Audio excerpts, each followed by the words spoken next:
Hello everyone, I'm Lindsay Francia and I'm here to talk about a crucial conversation technique that I believe will benefit everyone.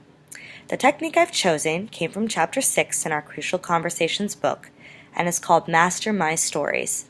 This technique will help you take charge of your emotions instead of falling hostage to them. It follows a basic path of action. See and hear, tell a story, feel and act. I will first go over each of the steps in detail, then explain how they are used in a particular scenario. Before I list the steps, I'd like to add something that I found helpful in a Huffington Post article. It said that to ask for divine guidance. I strongly believe that asking God for His help in becoming a better communicator is one of the biggest keys to success. Our Lord is the great communicator, and we have His Word and our relationship with Him to guide us. Step 1 is retrace your path of action.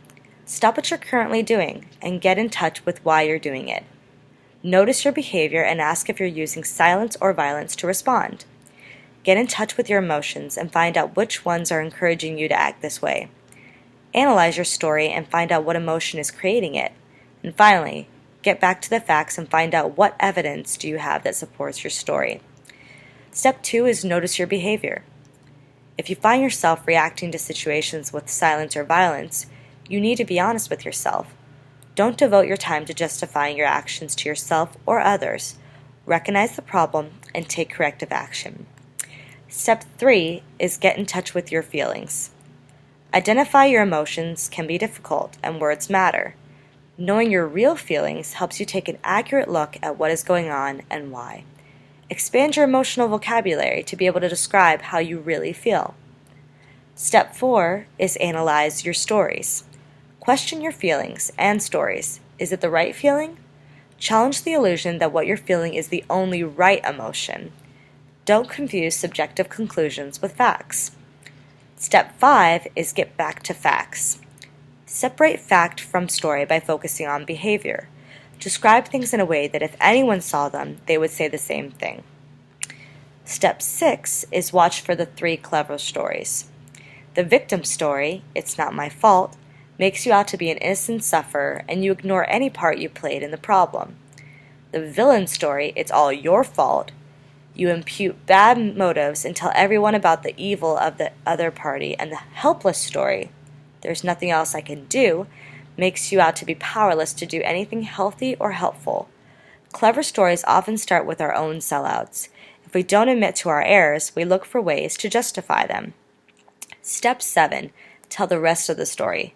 Recognize you're telling a clever story, stop, and do what it takes to tell a useful story that creates emotions that lead to healthy action, such as dialogue. A situation that came up recently in my personal life where I found this technique helpful was a conversation I had with my husband about attending weddings. My husband said to me, "Lindsay, we can probably only go to 1 wedding out of the 5 we've been invited to." My initial reaction was of anger. I had made up the story that Jacob was being selfish and didn't care about what I wanted. I needed to retrace my path of action. I noticed my behavior. I was reacting in a violent way emotionally. I got in touch with my feelings. What I really felt was sad and disappointed. I analyzed the story. Reacting in anger is not the right path. And I got back to the facts. Jacob loves me and is my helpmate. He wants to do what's right for our family. He was looking over the books and thinks that we only have enough money to go to 1 wedding. He's being honest with me. Step 6 was watch for 3 clever stories. Don't make myself the victim story because Jacob is probably just as disappointed as I am. And I told the rest of the story. I explained how the situation really made me feel and worked towards coming to an agreement on which wedding to go to, possibly even narrowing down the weddings that are the most important to us and finding clever solutions to be able to afford going to another. So as you can see, this technique really works if you work it.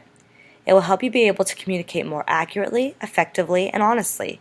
So if you're in a conversation with a coworker, friend, or family member, give this technique a try and see if it helps out.